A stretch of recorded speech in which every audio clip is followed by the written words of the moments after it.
And especially since we literally have Spurs as the last thing to talk about. It's going to And get Spurs brought up. and Spurs will be the last thing we talk about because there's so much with that. Yeah. And it all overlaps from Bayern to whoever the fuck else. Powered by Riverside. It's doing that thing where I can't hear it. What the fuck? I'll just like stop it.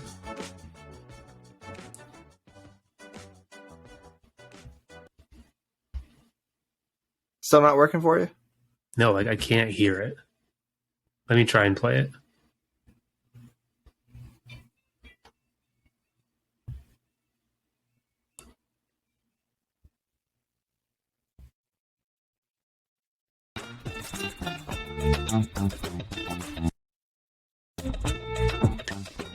Can you hear it clearly? Yeah. Because as soon as I hit live and play, it started like doing the thing where it just like goes out on my end. I can hear it. I don't know. Hey, friends, what's up? We are doofuses who, after all this time, we started this, in August? And we still don't know how to start an intro song. So, once again, we plead with you, if any of you want to work on an up-and-coming pod and help us with some production stuff, it'll look great for your resume, your CV. Maybe you just want to do this on the side. We only do this once a week. So please, friends, if you know anyone or you are interested in learning, hit us up. Please do. You can make an intro song from scratch if you want. We don't need a pre-recorded one. Just help us out. These are absolute facts. We won't pay you, though. Remember, we're just going to buy you a cup of coffee or a beer. Well, let's not forget, if we get 1,000 listeners, we get like $1. So there's some money involved in this. We'll give you 10%. Everything is negotiable. What's up, friends? All right, Andrew, how you been? It's been a little while. It has been. It's been a couple of weeks. Been all right, you know. Work is long and stressful and hard. Super hard. Yeah, I gotta say, work sucks. This is way better. If we can get that ratio of 1,000 plays to $1 better in our favor one day, maybe we could just keep doing this forever. But we're not there yet. We're not, but we'll get there eventually, and we just need our friends to keep doing what they do. You know, press and play, giving it a listen. You can maybe all the way through if they want. Yeah, do a review. Put us on Google. There's actually a little trick. On Spotify, there's a little button that you can just hit mark as played. So you don't even have to finish this podcast. You can stop it right here, hit that mark as played, and it counts for us. And we'll take that. Anything to get us a penny in the hat. What's the saying? A bird in the bush or whatever? I don't know. A bird in a bush doesn't sound like a very good idea. What is this bird hiding in a bush for? It's something about a bird in a bush. Friends, do you guys know this? Bird in a bush. We have a rabbit would be in a bush. What's the saying? I've never heard of this. A bird in the hand is worth two in the bush. You ever heard that? Literally never heard that before. Yeah, it's better to have a small secured advantage than the possibility of a bigger one. Why is there a bird in my bush? I don't understand. It's in your hand. But there's two birds in a bush? I'm confused. A bird in the hand is worth two in the bush.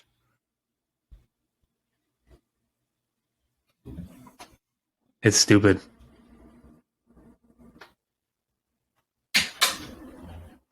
Yeah, well, you know what? You're stupid. Yeah, okay, that's fine. You know what's not stupid? This podcast. You know what is stupid? Having an international break. You know what's not stupid? Having an international break. Friends, for all of you who don't know, we are currently in the international break. So there's no games being played within the Premier League. And this is due to the top players going out, playing for their countries, right? We always talk about for club and country, a popular saying on this pod. And the Premier League is super nice and just lets the teams off for a week. They do. No, it's 2 weeks, right? 2 weeks. I think they're coming back this week. No, they're not. They're coming back, I think, the weekend because United plays the 4th of April, I believe, and that's Sunday. No, that's a Tuesday. Whatever. No, yeah, no. there's games they still April have 1st. another week. Okay, yeah, well they That's this still coming week. yeah, but it's also they still have international games this entire week. Oh yeah, no, these players are going to be exhausted. Yeah, I mean, depending on who you send, where they go, who they play, whatever. You I know what's mean, I cruel? what? The fact that the first game this weekend at 7:30 a.m. Eastern Standard Time is Man City versus Liverpool. First game after the international break, early as hell in the morning for us. I know the English Premier League only thinks about how these games affect East Coast in the U.S. Imagine if you lived on the West Coast. Would you watch the seventh? What is that, like 4:30 games? I mean, West West Coast. Coast, When like Cali. I mean, no, I mean, I never watched it when I lived in California, but when I was living in Utah, I would get up at like 5:30 to watch United play. Would I And fall that's asleep on the couch most of the time? Yeah. and there's one more Wake back time up zone at to get to 9:30. California and Seattle, right? No, well, so Utah right now it's 7:30. California is 6:30. So So there's yeah, one more hour. Pacific, Mountain, Central, Eastern, and then there's Arizona, who's their own, but Don't they still not technically on. partake in daylight savings? Correct. They do not. Why do they get the option? Why does anyone have? Why can't we just not Yeah, I don't understand. Why can't we just stick in the current thing that we have? just abolish daylight savings? That'll be the petition for this pod. Yeah, if you listen to this podcast, please sign the petition to abolish daylight savings. Please and thank you. And if you made it this far, thank you. Let's go through the rundown real quick. We got to talk about Chelsea. It's super important. Crystal Palace, kind of surprisingly, they fired their manager, so we're going to have a little bit of discussion on that. Of course, we got to talk about the bottom of the table once again. Yep. I got some predictions for who's going to finish at the bottom of the table at the end of the year. I got some predictions for how long it takes you to say that word correctly. Which word? Predictions. Predictions. Shut up, man. This is my 8th language, okay? We got to do some projections for the top 4 now that we don't have many games left. And then we're just going to talk about Spurs. We don't really know how that conversation is going to go.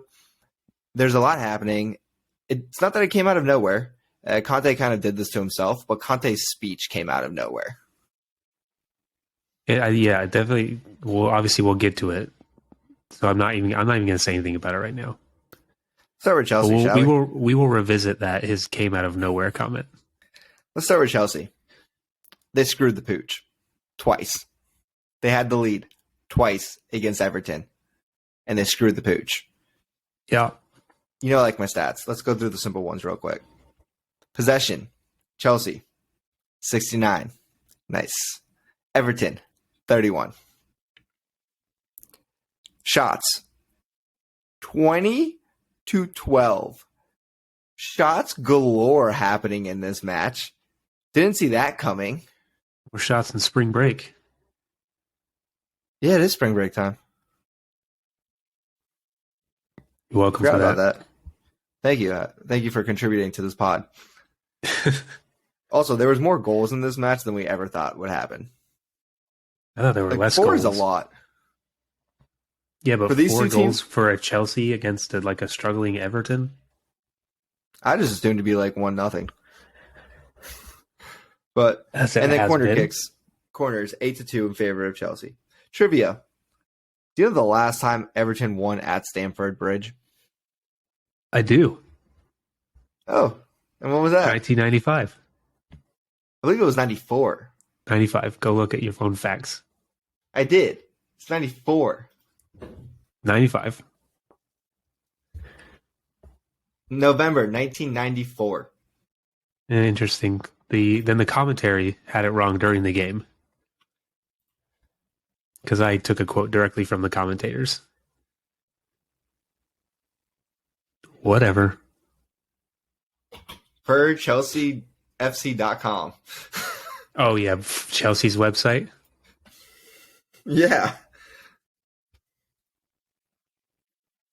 The last occasion Everton came away from the bridge with a league win was in November 1994. Per the quote. Right, I have a citation. Okay. Okay. Is it a Wikipedia citation? It's not. It's ChelseaFC.com.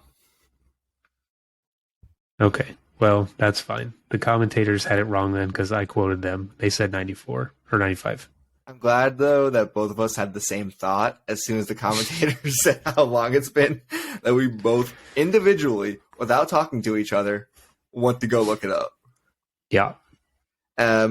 Friends, in case you don't know, Chelsea versus Everton was finished as a 2-2 draw, which means Everton still hasn't won at Stamford Bridge since November 1994. Yeah, but look at the silver lining. They didn't get beat. Oh my! I was so proud of this team. They came back twice. It was very impressive. I was very happy. Honestly, I was happy with the result. I was cool getting a point from Chelsea. It wasn't supposed to happen. They were the clear favorites for this match. Chelsea, I don't know if they got too ahead of themselves. They were on a 3-game win streak. They were on fire. They were not calm down with your on fire bullshit. They were definitely heating up. Stop it. Stop it with your stupid college beer pong baloney. They were not heating up. They were literally simmering. Did you hear Todd Bowley's quote after the game? Yeah, something about being fucking shit. And I quote, "Shit fucking game." End quote. I love it. I love this manager being so honest about this. I am a little concerned about this manager and where his attention will go as the season progresses, because he also owns the LA Dodgers. And baseball season is right around the corner. How is he going to do both? I mean, you just go to other games. That's it. That's true. He owns the teams. It's not like he runs the shit. He has people to do that. He does have people to do that. But here's the thing. He's the people that writes the check for the other people. He likes to be very involved. Yeah, sort of. He's also the owner for 2 teams that really don't have a salary cap. That's his style. Well, he should not own an MLS team. He'd be disappointed in how much money he can't spend. MLS salary cap makes no sense. They have a specific amount that they can spend, and then they have a specific amount they can spend on what they call designated players, who essentially just don't count from the cap. But that's for another pod, when one day we are so successful we can have just an MLS pod. Yeah. That's all we'll do is record podcasts. Did you see the last time? I'm a little worried about Chelsea. Did you see the last time they finished outside the top 4? I'm sorry, didn't you just say that they were on fire and now you're worried? Well, anyone who can't beat Everton, I get a little concerned about that team. Anyways, last time they finished outside the top 4 was 2017-2018 season, and I'm 100% sure that they're not going to make it into the top 4 this year. So that stat will be rewritten. Yeah, they're definitely not going to get into the top 4. They're also not going to make it through Champions League. So they are only going to have the Premier League next year. You don't know that. You don't know that. I do know that. Let's talk about some things about Chelsea for a minute. Okay. Before the game, Graham Potter was quoted saying that Chelsea have been taking a more positive and aggressive approach to the game. Just referencing the last 3 wins that they actually had. But how the game ended, they did not play positively or aggressively throughout the entire game. So I thought that was kind of funny that he was quoted saying that. And then what happened at the end happened. They literally blew a lead twice. But you know who looked very impressive, I thought? Felix. He was the center point of this offense for the entire match. It was their star. I know his current loan has a no-buy clause at the end of the season, but Chelsea should just there's no option to buy, but they could still potentially buy him. Yeah, they can approach his actual club team, but they cannot do it. They can't spend more money. At this point, yes, they can. I don't know where they're going to get it from. Maybe it's a magic bank from Game of Thrones. I don't know where they're going to get it from. Yeah, they're like the Lannisters that just have money somehow. And they're good for it. Let's hope. You thought that Felix was very good. You know who I thought was extremely pivotal that I never realized is Kovacic. Oh yeah, very underrated. where did I remember him playing at Madrid and being like, all right, he's decent. And then I never realized that he was A, Chelsea's captain, and B, that he was so like good for this team. He sees so much of the ball in the midfield. His eyes watching the game, they were literally everywhere. And I was just like, wow, another Croatian just bossing the midfield. Croatians have this thing. It's called being good at this sport. Just And he is very underrated, but he's also a low profile kind of guy. And I think that kind of adds to it because he's just one of the guys on the field. He is very pivotal, as you said, but he's never going to make a show of himself when he's out there.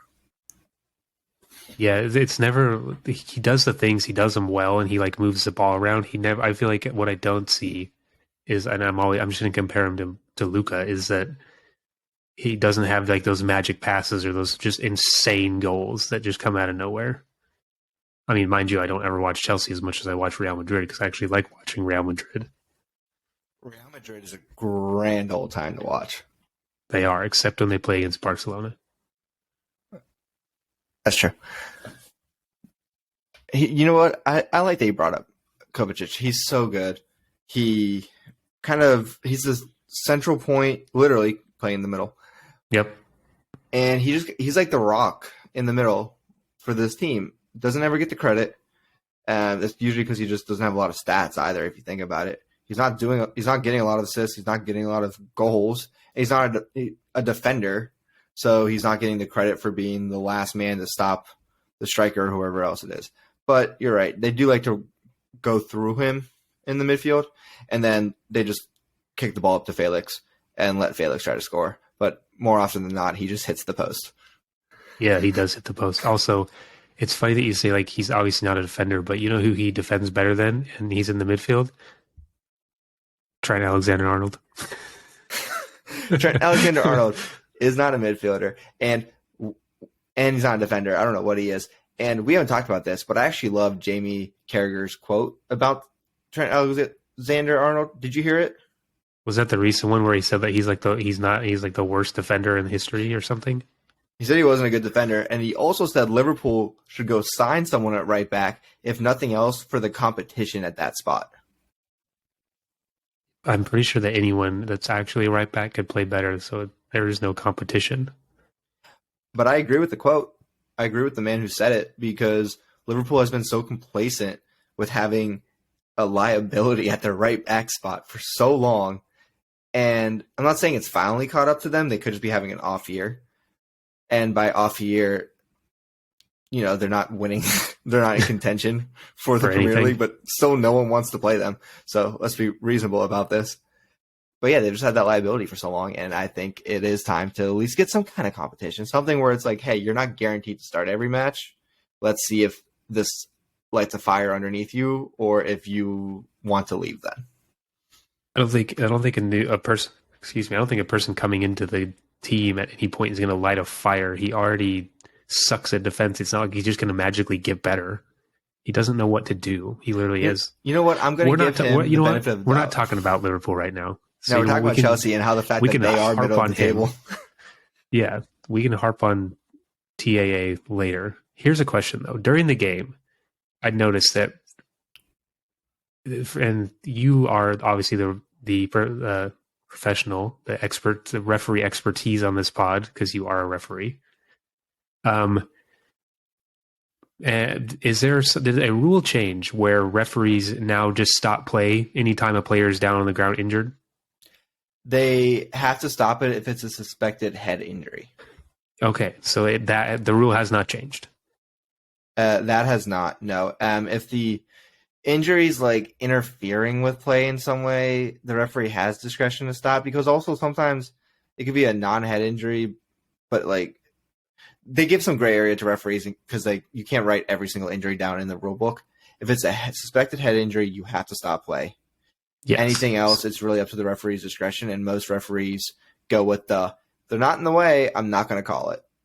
Okay, so glad you confirmed that, because multiple times during that game, the referee stopped the play for an injury that was not impacting play at all, and that was not a head injury. And I just kept thinking, why is this happening? Like I said, did a rule change? No, this guy, he literally stopped it for almost like every time a player was down, no matter what or where they were. Yeah, that's a referee's discretion. Well, his discretion is stupid. It's a dumb thing. Can we get back to Chelsea? That was part of the game. It literally was part of Chelsea. Also, do we have anything else to talk about Chelsea? We already have discussed in great detail how we think they're going to finish middle of the table. They are going to finish middle of the Champions table. League. They're not going to, unless they win Champions League this year, they're not going to make it back to Champions League next year. I mean, they're not going to make it to any European competition next year. Absolutely not. Oh, after our last pod's convo, though, I did do some more digging into who qualifies for all these European competitions from the Premier League. Did you know the Premier League can only send 5 teams? To Europe in general? To Champions League, specifically Champions League. Oh, I mean, yeah. So it's the top 4. And then Europa League. And Europa. But specifically for Champions League, they can get a 5th team in there. Because let's say Chelsea wins Champions League this year, and they don't finish top 4 in Premier League, the top 4 go plus Chelsea. Yeah. I mean, couldn't they technically get 6? Because what if one of the top 4 wins Europa League? If and then one of them also wins Champions League. So I looked that up. If we're going to take Chelsea for this example, because they're still in Champions League, but they're not going to make top 4. If they win, if Chelsea wins Champions League, and we're going to use Tottenham because no one's left in the English League and Champions. Yeah, and actually, we're going to use United because Tottenham's in 4th. They're still in Europa League. Are they still? Is United still in Europa League? Yeah. Oh yeah, you guys are. All right, so They're the only English team that's in it right now. Cool. So let's say United, Chelsea win Champions League and United win Europa League. Then nothing happens. It's the top 4 plus Chelsea.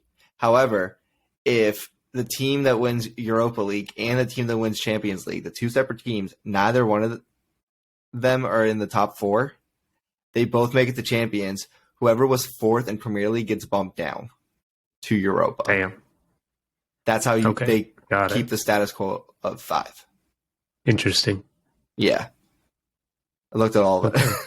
It's very complicated. And also the fact that the Premier League uses the FA Cup as a qualifier is kind of annoying because a lot of times it's one of the top 4 teams anyways. Yeah. I wish they would just use their top 7 or 8 teams and send them on over. You know, that's kind of what I wish about your relegation and promotion battle, but it's for some unknown reason they try to do a playoff with 4 teams. That the playoff more so, affects promotion than relegation. Well, still, it's part of it. It's stupid. All right, well, let's move on to the next thing, shall we? Let's talk about Crystal Palace. Sure. So Crystal Palace, friends, they fired their coach, Patrick Vieira. I'm sorry, they what did their coach?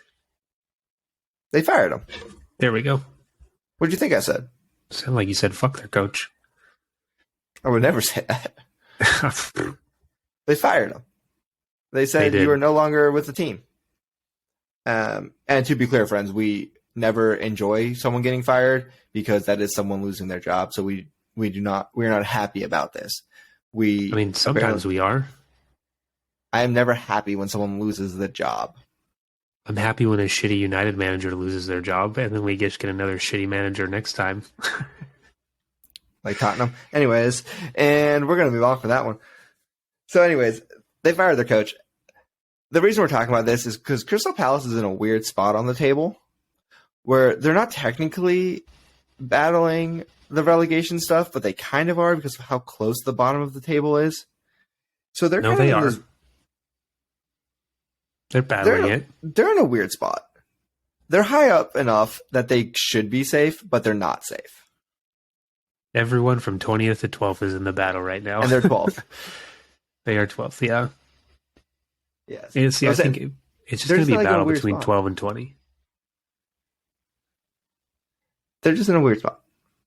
You're in a weird spot. I will say, prior to the firing, Crystal Palace didn't have a shot on goal for 3 straight games.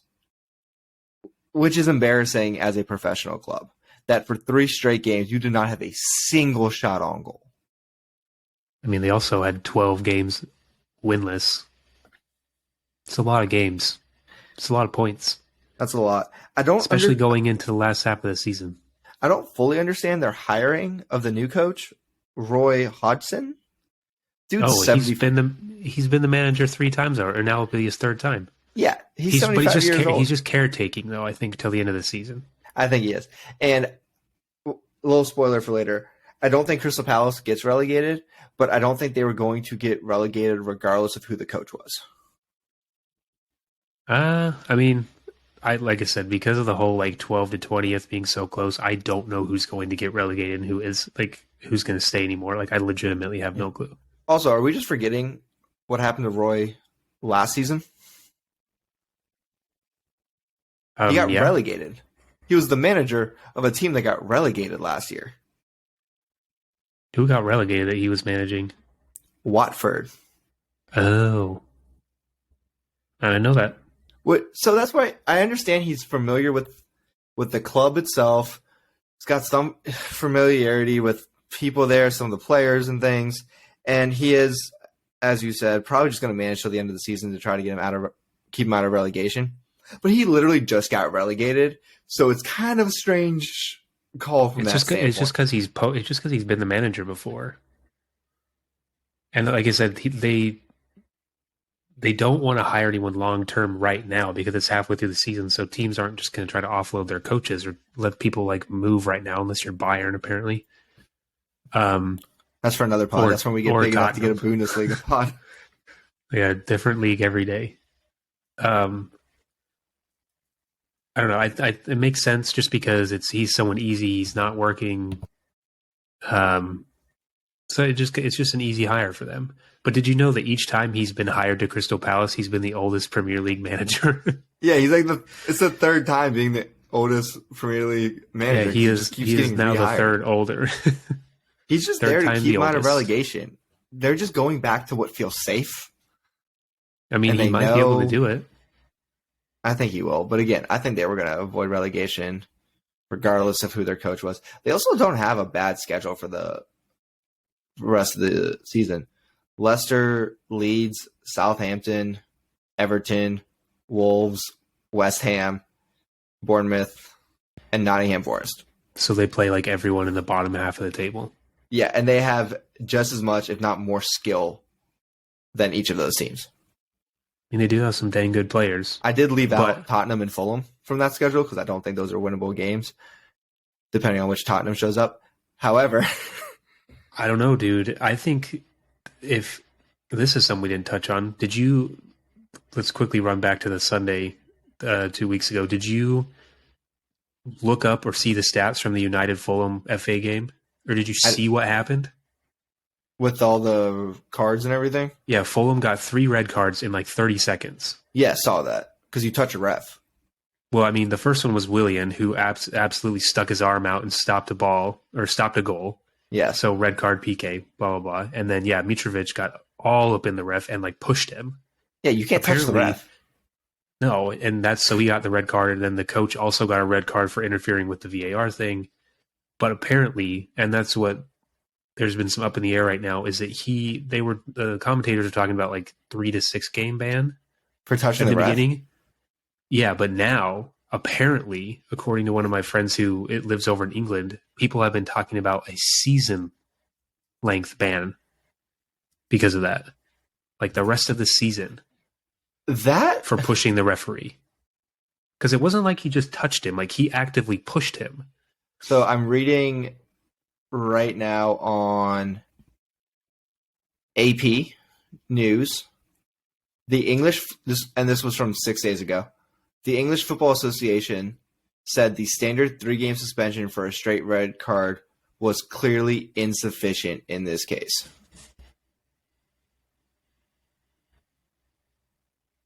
Also, apparently, Man United dropped their transfer interest in Fulham's Mitrovic after getting the red card. That's stupid. I mean, you guys should not drop your interest. I don't think we ever had real interest. I'll say it again. I do not want to get a striker that is like over like 28 right now, and he's 28. Yeah, I think United were using any excuse to not be Separate interested. themselves. Yeah. But so that my point being is that with him out, that takes away a lot of firepower from Fulham. So I think that they are a beatable team. Okay, so either way, Crystal Palace survives. I mean, I don't know. I don't know. Make a I prediction. wish Be bold. we predicted last week about who would go down. Yeah, but that changes week to week. We know that. Exactly. So I don't know who's going to stay up anymore. I'm going to say Crystal Palace stays in the Premier League. I'm pretty sure what I said last week was that it was going to be like Southampton, Bournemouth, and then like Leicester were going to get relegated. So just How long off do you of think that, then they Zaha stay. will stay? That's what I've been wondering.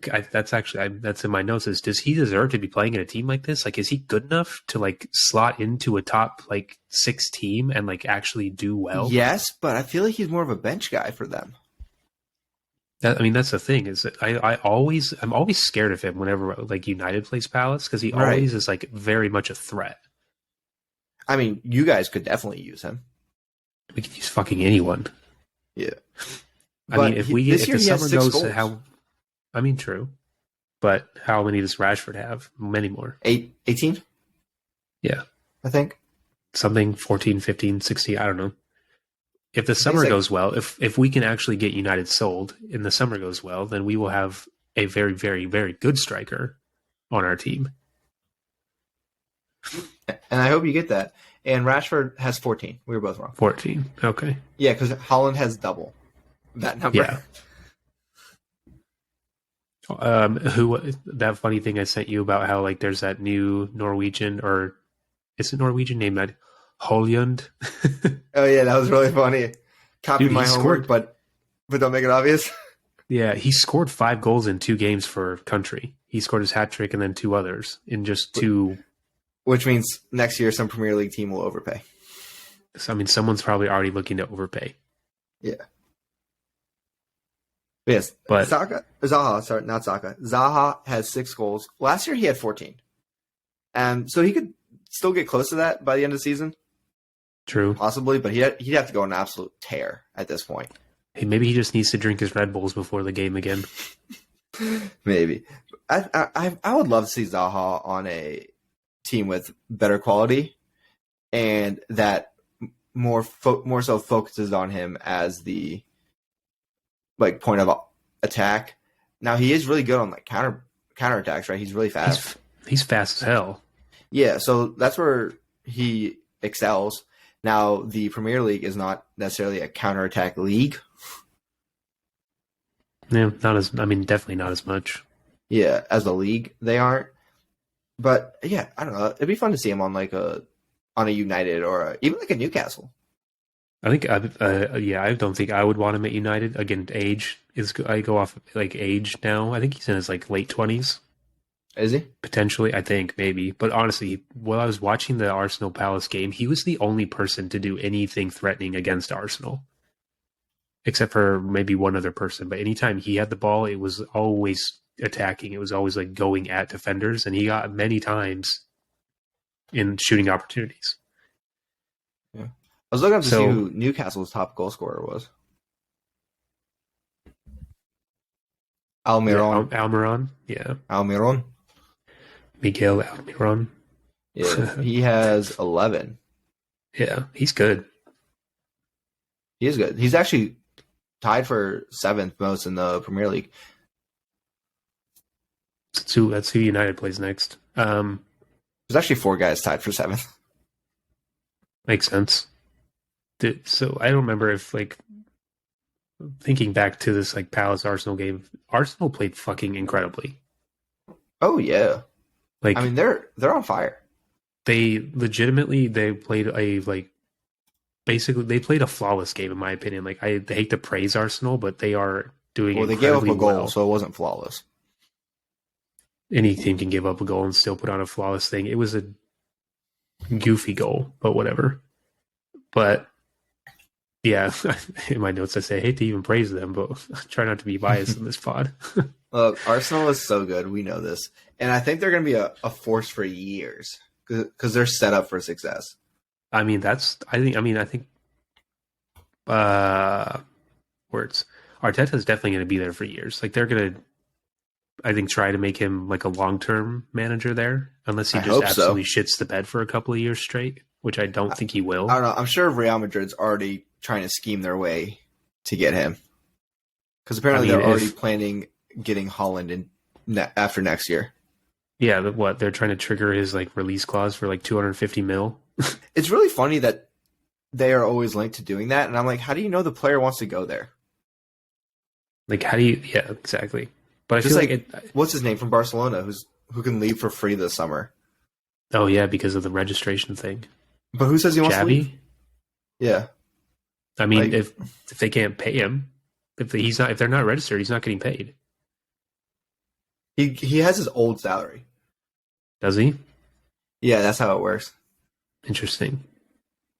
Well, So, but yeah, I think we're done with Crystal Palace. I don't think they're done in the Premier League, but I think we're done with them for this conversation. let's hope that comment doesn't age poorly and that they stay in the Premier League.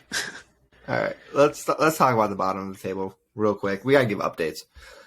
So at Updates. 20th, we have Southampton, 19, Bournemouth, 18, West Ham, and 17, Leicester. I'm only gonna go to 17. I'm not reading all of them. I was like, you could have just gone from like Crystal Palace down and just said in like descending order. No, I went from bottom up. Start at the bottom. Got to get Start somewhere. at the bottom. So I took a deep dive into this bottom four to try to figure out who Okay. I think is going to end up down there. Oh, you're And- talking about who you think is going to be in the bottom three again. Yeah, who's going to go relegation? Okay. I think Nottingham Forest is almost guaranteed. Don't say that. They I- can't be out of the Premier League after 26 years. They have to stay Can out. I read you their remaining schedule? I know it's hard, isn't it? Newcastle. JK, that was last week and then they lost. They have Wolves, Leeds, Beatable, Aston Villa. beatable. Aston Villa. Yeah. All those matches, they play Wolves at home and then Leeds and Aston Villa are away matches. If that I makes a think difference. Leeds and for you. Wolves are definitely winnable. So then they have United, Liverpool, Brighton, Brentford. United, see, and that's the thing. I can't say that United will beat them. I would hope that they would. You just don't want to jinx your own team. I don't want to jinx my own team. Liverpool is still up in the air. I'm going to go with Brentford is up in the air too, considering Brentford has been losing to bottom of the table teams. I think those are all losing games for Nottingham. If You they beat if the they Buzz get and Bees, if why they can can't get a Nottingham? draw out of one of those matches, I think they'd be happy. I mean, I think Then anything that keeps them out of the 18th Southampton. spot. Which they can beat Southampton. And then you finish with Chelsea, Arsenal, Crystal Palace. They have a horrendous remaining schedule. Beatable. Shut up. If you So I guys think can tie Nottingham Chelsea, Forest they is can go- tie Chelsea. I think Nottingham Forest is going down. Okay, who are your other And- two? Southampton. Southampton just has no chance. I don't even think I have to explain that one. And they have no games in hand. I think they're done. Their schedule actually isn't that bad, but I don't think they can do it. It's actually very similar to Nottingham Forest as far as like level of teams all over the place. All right, So I who's the think- third one? So here's the thing, right? I have to decide West Ham or Bournemouth. And I don't want to see either of these teams get relegated. And as we both know, West Ham has 2 games in hand. Bournemouth has 1. That could be huge at the end of the year. Absolutely massive. West Ham still has Europa competitions. And I don't know how that's going to play into But how it's only tired they conference league. It's Yeah, but it's I'm worried about the extra matches. The I think extra they're gonna be more- minutes on the legs. They're going to be more focused on trying to stay out of the relegation. I think they're going to put more stock in the Premier League games than they will the Europa Conference League. But they have a terrible schedule.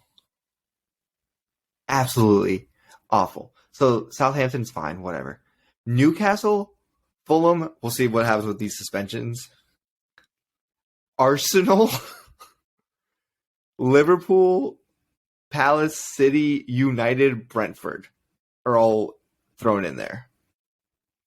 So I'm a devil's advocate. Anytime we talk about someone's schedule, is that we've seen teams beat big teams. We saw what was it? Bournemouth beat Liverpool, I think Bournemouth has an easier schedule to Arsenal. end the year. Well, I know, but still, we bottom of the table teams can beat top table teams. All right, so That's what I'm saying. you think West Ham's out of relegation? I don't know. I have Yeah, no idea. make a prediction. I haven't even talked about anything yet. Make a prediction. Look, let me say a couple things first. All right, Number go for it. one, glad to see Leeds won last week because they got out of the like quote unquote relegation three spot. And here's why I think about that. It's because I don't want to see a group of U.S. men's national team players get relegated because the U.S. already has a bad shtick for being shit at soccer, aka football, aka soccer if you're in America. And it is not going to help if those players are relegated. It's just going to keep that like perception going that Americans suck at soccer, that American coaches are shit, and we just don't need that. Those boys don't need it. They need to stay up. Look at you. You're also 3 points clear of the 20th spot. With no games in hand, Yeah, with no games in hand. which is the worst part. I mean, it's not great. But I can't It's say they're definitely going to not get relegated. Yeah, you can't say that. You can't do that. You'd have to take the shirt that you have and I don't know do what with, but it's gonna be it's gonna be so much fun. I think this is gonna be more fun to watch the bottom of the table than it is the top because we kind of already know how the top is gonna like sit. Yeah. But we've got 9 teams that could easily get relegated and not relegated.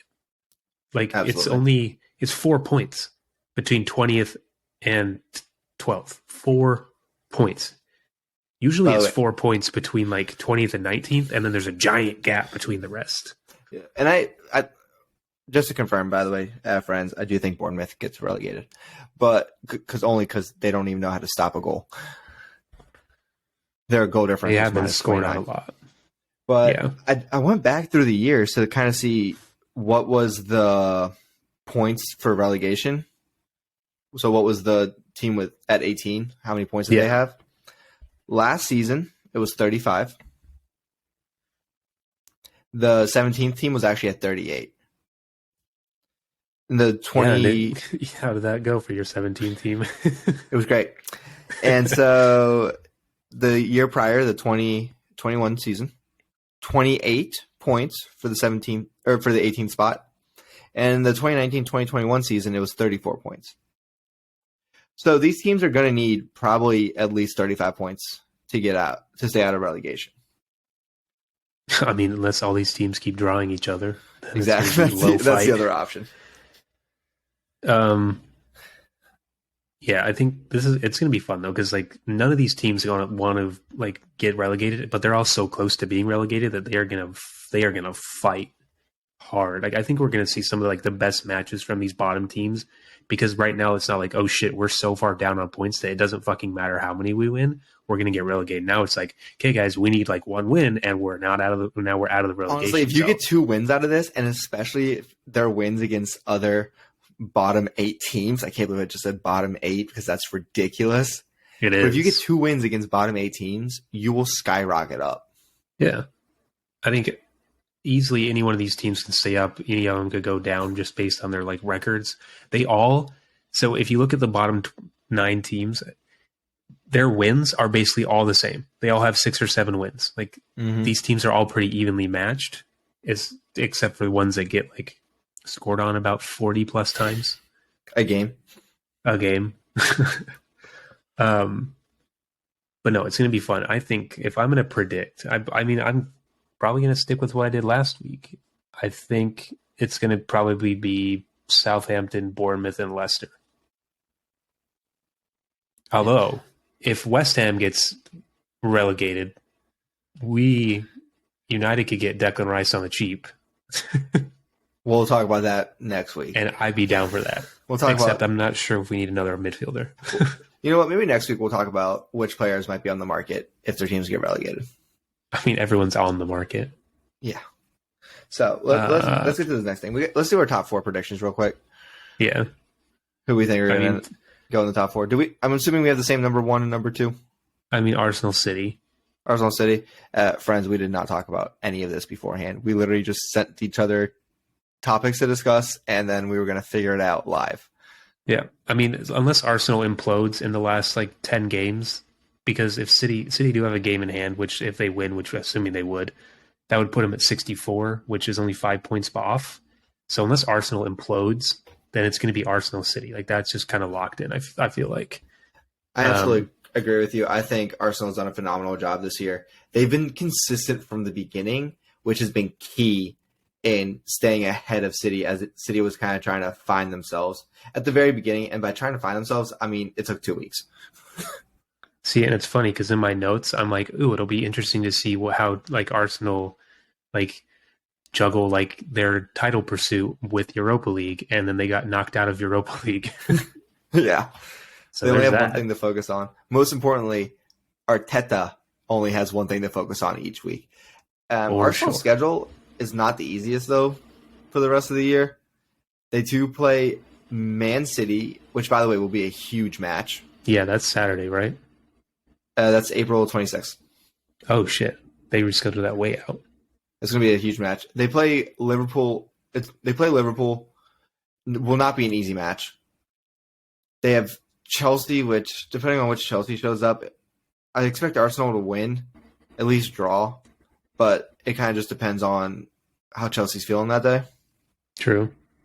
And then you got Newcastle and Brighton. So not the easiest schedule. Arsenal can definitely handle it. And honestly, even if they lose to City, they can take care of everyone else. I mean, they can, but I think that the games against like Liverpool, City, Chelsea, and like Newcastle, those are pivotal. Those are like must wins. I agree. They could potentially drop points to like other teams, but like you got to beat the people that are right behind you. Yeah, and if you beat City, the advantage you gain from that just because it's huge. Yeah, it is fucking ridiculous. And then you could also like, I'm not saying loosen up against other teams, but if you don't can breathe a little bit. It's not you as can tense. breathe a little bit. Yeah, I mean, City's schedule isn't that bad for the rest of the season. They do have Champions League, which could be very distracting. And I believe they have a Champions League match a week before playing Arsenal. The 11th is their first one, and then the 19th is the next leg. So yeah, a week. They have a week between those matches. And City, I don't know how much Pep's going to be focusing on that Arsenal match beforehand. I don't know if he's going to be like doing, like how you're supposed to do big assignments from school, little by little, until he gets done. I don't know if he's going to be doing that, but that'll be interesting. And they still have the FA Cup. They do. No, so just looking at their schedule, not to like. I hope that they beat Bayern. Wow. Not because I'm ending this episode right now. Okay, that's fine. I'll keep going. Not because I obviously I don't want York Bayern to lose, but just because I want it to be like rubbed in Bayern's face for this whole like Tuchel Nagelsmann shenanigans. I don't. I hope you lose every day. I like just Google to see what's happening because I don't understand. I know we're currently second in Bundesliga by like a point. It's a point, and also we play Dortmund next match, which means if we win, we're immediately on top. So yeah, but that's for our Bundesliga pod. Stay tuned for that. All right, so you have United in third, I'm assuming. So no, I mean yes. I mean again. Because like Arsenal and City are so far ahead, first and second are kind of locked in my opinion. It's where third and fourth is just like kind of completely up for grabs. Now, mind you, we are in third place. We do have 2 games in hand. If we can beat those win those 2 games, we are at 56 points, which puts us like basically 10 points above fourth place, which is a pretty good lead. But because of who's in like the bottom portion, like right below third place, it's a pretty tight gap. I mean, Newcastle's 3 points behind us. Tottenham is a point, but also Tottenham have no games in hand. They are at 49 points. Oh, I am very well aware of this fact. I do think that United will end up in third. I think that was kind of where my mind was at, and I think that Newcastle will get fourth. I think that Newcastle, obviously, because of the fact that they have the least amount of goals scored against them, is going to be very beneficial. Their defense will be like extremely helpful in the last half of the season, well, last third of the season. And I think Tottenham are going to be in such disarray right now that they're going to drop. I actually fully agree with you. I think Newcastle makes it into that fourth spot, mostly because of the 2 games in hand. I think that's huge. The fact that is huge. The Tottenham and Newcastle are separated by 2 points, but there's 2 full games in hand. I think the advantage goes to Newcastle. And I'm not 100% convinced Tottenham stays in 5th. I didn't do my full season preview for that. But Liverpool in the 6th spot, they are 7 points behind Tottenham. However, 2 games in hand. You could quickly make Liverpool that up. Can do it. I don't think the Liverpool will get fourth. I just don't think that they have enough gumption right now. What do you think of like Brighton? They are 7 points behind Tottenham. 3 games in hand. 3 games in hand. Jesus. 3 games. I mean, they could do it. They could make a push for 5th. They could. I think they have a good chance. Brentford could. Fulham is now up in the air considering, but I don't think they 3 will. games in hand is ridiculous at this point in the season. I mean, that's all 3 games of those. If they win all 3, that's up to 51 points. That would be 3rd place right now. If they had 3 games won. That's crazy. Yeah. So I think imagine seeing Brighton and let's say this: Arsenal, City, Newcastle, Brighton as the top 4. Could you imagine Brighton and Newcastle in the Champions League? I would pay so much money to be at Brighton's first Champions League match next season. I would attend it. I would actively do my best to attend it. But I think all things go as planned. Arsenal, City, United, Newcastle. I agree with you. And I'm not fully convinced who's going to get 5th. I think Tottenham has the advantage, honestly. But I don't. I think Brighton can make a very good push for it. I'm not even going to say Liverpool. I'm just going to go to Brighton because of the 2 games in hand. I think we're going to see one game in hand to Liverpool. I think we're going to see Liverpool and Brighton be the 5th spot battle. Tottenham too much shit's going on. I think that they just are in too much disconnect right now. But who knows? Tottenham might just run the table, and then we're just going to be eating our words. I mean, they're definitely not going to. If they have the skill for it. If the table and their 4th place give up is anything like what happened when they played Southampton, they're just going to absolutely let it go. And I think this is a great transition into the Spurs. All right, I will quickly go over this because we know what we really want to get to. They were up 3-1 against Southampton, 3-1 against the bottom of the table team. And as I've said earlier, bottom of the table doesn't mean anyone because teams are beating teams all over the place no matter where they are. And Southampton fought hard as hell and came back down 2 goals to tie 3-3. Crucial point considering that they're in 20th place right now. So 1 point is going to be very nice for them, especially against a team that's up in 4th place currently. Tottenham, in my opinion, they had some moments of brilliance, but they look so disjointed on the field. They just it's almost sad watching these incredible players just absolutely forget how to soccer ball. Can I read the Conte quote from his press conference? Which one? The long one. Friends, I'm going to read this. Buckle up. He said, "Shots fired. Let's go." And I quote, "The club has a responsibility for the transfer market. Every coach that stayed here has the responsibility. And the players? Where are the players? 20 years, there is the owner, and they never won something. But why? The fault is only for the club, or for every manager that stay here. You are finding an alibi, another alibi. You try to find an excuse for the players. Okay, continue to do this to find an excuse for the players. You do only this. You do only this. Excuses for the players. But the players, maybe, my future, then we lost confidence, they lost spirit, they lost being a team. Excuses, excuses, excuses. Try to protect them every time. He also said in the same press conference that the players were selfish. They weren't playing as a team. And he essentially gave his verbal resignation at that time by saying these things. This was amazing.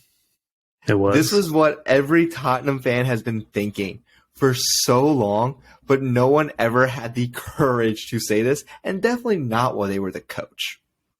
Oh no, 100% not. I'm pretty sure that like after like Mourinho was coach, he definitely came out and said some shit. But I mean, holy moly, no one saw this coming. Like at this time from this manager, like this was not something that probably anyone in the press room was like, yeah, he's going to absolutely just come unglued not in a frantic way, but just in a way of him very much expressing his feelings and thoughts right then and there.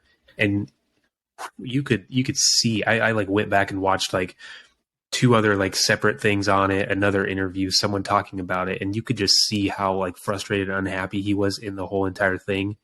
I mean, you could tell his thoughts were all over the place, but they like had one central idea, and it was basically that everything that happened today, or I guess Sunday, 2 Sundays ago, the day of the game, everything that happened that day, everything that kind of happens with the club right now, with the owner, with everything, is just straight up unacceptable. We could have played a drinking game with how many times he said unacceptable. I think there are two ways what he said could be interpreted. One, he's saying it's not his fault. He is absolutely blaming the players for this and the ownership of the club, and that none of this is his fault. The other way you could interpret this is that he's saying the constant for this team has been the ownership, and no one's ever won anything. I think both are true. I think that the constant for this team has been the ownership and some of the key staple players. They've never won anything. They're rotating coaches through there. But he's also, I mean, he is saying it's not his fault. Which I don't think he can do. He did say, you can blame me. But at some point, you have to start looking at the actual problem. That's him saying the problem is like the owner, the club itself, the players not wanting. What do you say? He said, "I want to see the fire in their eyes and in their hearts. I want to see spirit, and I'm not seeing it." He said, "What can we fight for if we don't have this attitude or this spirit?" So like he did say like, yes, you can blame me. Like you can blame the manager up to a certain point. At some point, everyone else that's involved has to take their own responsibility. No one ever blames the club. No one ever blames the players. Anytime a club does bad, blame just immediately goes to the manager every single time. That's why managers get fired so quickly at times. Do you think part of this? I am speaking from experience. I know, but what I was actually going to bring you guys up. So United has a rich history, though, correct, of winning. Tottenham doesn't have a rich history, so no one's ever just flat out come and said this. And I think that might make a difference. And it's just a circle, right? They've never won anything. No one's ever said this. And they just keep not winning every single year. They're always top 4, top 5, right? Mm-hmm. And no trophies come out of it. And they never seem to be ripped apart for it by the media or anyone else. It's always just, oh, this is Tottenham. This is what they do. You don't want to play them. However, you're not scared of them for an entire season. Yeah, it's always like high praise for Son, high praise for Kane, and then just kind of nothing else about whatever else is going on. I am curious what goes on in that locker room. Friends, since this quote has come out, it has been confirmed that Conte is no longer the manager. He is. They separated by mutual consent. Yeah. He was not absolutely fired. They didn't want him. He didn't want to be there. Clearly. I mean, but that's the thing though. Now that's out. now that he's put it out there. So whoever comes next is They already like, have it. okay, now we They have. know what needs to be fixed. Who is it? What's his name? No, Um, it's the interim. they're not Christian they're not. Stellini. Oh yeah, He's because taking they're over. Yeah, till the end of the season, then they're going to find someone to start like the 2023, Well, apparently they were 2024 interested season. in Tuchel, and that didn't work out for them. I'm telling you, it's a big fucking conspiracy, man.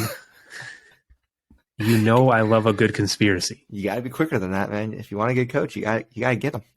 I'm telling you, it was a fucking conspiracy. I'm still But like apparently firmly. Tottenham might get Bayern's old manager now. See, but that's why I'm thinking it's all a conspiracy, because Tuchel was the one that was lining up for this, and then all of a sudden Bayern just like, nope, Nagelsmann's fired, Tuchel's hired, all within like a span of like 12 hours, and then all of a sudden Nagelsmann is linked with Tottenham. It's like, hey, there was some something going on. Maybe. I think, because he wasn't even made aware of it. Nagelsmann literally found out over social media that he was already fired. What I can't believe is how did Bayern let that leak so quickly before Tottenham? I think they did it on purpose. Obviously. Oh, first off, all of these major clubs and honestly all sports everywhere, they always leak things on purpose to get reactions out of the media. Because sometimes they'll leak it just to get the reaction and be like, "Ooh, nope, not a good move. Okay, cool. We're not going to do that anymore." Right. And so they 100% leaked it, and I think that's complete shit to do to someone. It's his job, and it came out of nowhere. The players were surprised. The players, Yeah, the really players were enjoyed him. surprised. Yeah, literally all the quotes I saw from players were like, there was nothing wrong in the locker room. He was like Nagelsmann was the person I came to be at Bayern for, and now he's gone. So I hope I can basically like keep playing under Tuchel. But we don't have to go into that conspiracy theory. But there was one other thing that I wanted to say that Conte had said, and it kind of like circles back to it's in the quote of one of the ones he said. He was quoted saying that basically that Tottenham players need to play for pride, to play for desire, and to make the fans proud. As a Tottenham fan, I think we can speak for our friend and football lover Tom Shelley, who says that he is not proud of Tottenham. As every week he says that he's sad. Well, here's the thing. What how is are there you to proud be of proud a team of that's mediocrity? Like they settle, they're complacent and mediocre at best because they don't ever. It seems like they don't ever try to go for that little bit extra. Yeah, they were in the Champions League final once. Did they win it? No. Like it's almost like this team is just playing to get Harry Kane records at this point. And they're super lucky that Harry Kane has decided to stay for all these years. They probably wouldn't have won half the games that they did because he scored in most of them. Exactly. He's the only reason they've come close to anything. And I would never say it, but is he part of the problem that Conte was referring to? I mean, I don't know. Maybe. Because when you're talking about people who have been there for a long time, the owners, Kane.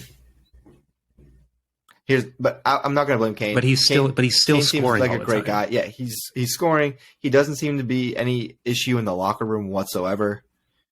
And I'm not putting any of this blame on Kane. Something needs to be done with this club. You and I have talked about this offline multitudes of times that Tottenham never actually does anything. They never get any heat they don't. about it because they're always just top 5 in the Premier League. They don't win anything, and it's just Tottenham again, which should not be the acceptable standard for a team that has a large name such as Tottenham. No, it's always funny because there's like the Premier League Big Six, which is always typically Arsenal, City, United, Tottenham, Liverpool, Chelsea, and they're the Big Six because they always finish in the top 6. But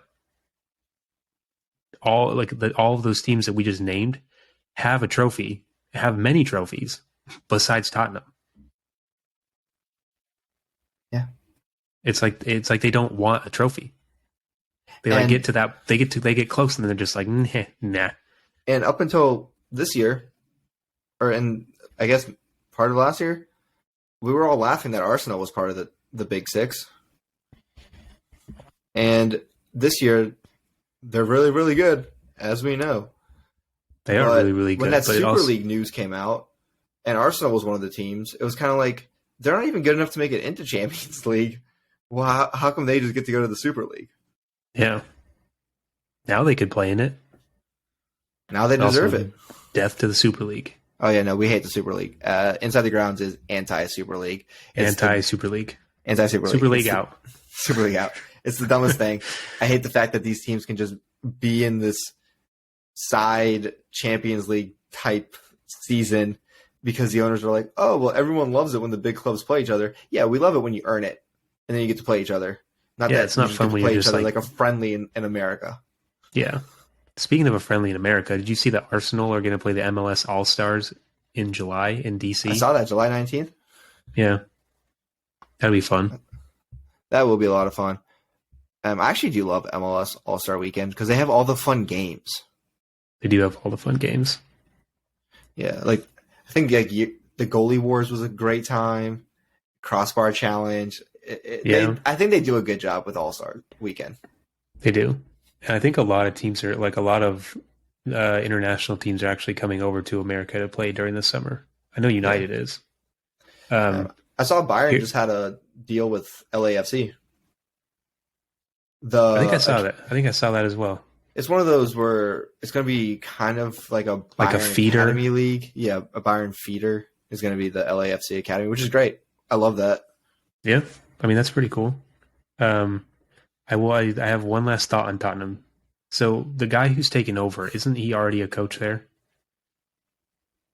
Isn't he the one who took over while the gallbladder surgery or whatever was happening? So he is. He's already like a person that is like within the management. Yeah. Which makes me think that nothing. So here's my thought then. If that's correct, nothing's going to change. Like I don't think that like getting rid of Conte and then having this guy step in is going to make any difference. I don't think this guy will be able to like quote unquote inspire the players to play with the heart and the fire and the pride that Conte said they lacked. Like I don't see that changing. I here's what I could see. I could see the very first week them doing it, coming out, firing on all cylinders, and then go back to who they were of the inconsistency. But I think that's exactly exactly Tottenham's inconsistency is coming out one day on all cylinders and then just shitting the bed for like a couple of games, then coming out and doing well. Okay, well, do you know who their first match is after all this? I believe it's against the Evertonians. It is against Everton, which is so not fair that got put on us by Conte. I think that's great for you. You guys can go and just rip them apart. Get Damari Gray running past people. You know that Tottenham can shit the bed. We are playing at home, and anything can happen when Everton's home. That is like a solid for you guys, and you know that Tottenham can shit the bed at any given moment and just give up a game. You guys boosted back against Chelsea. You can twice. You can beat Tottenham. Yeah, twice.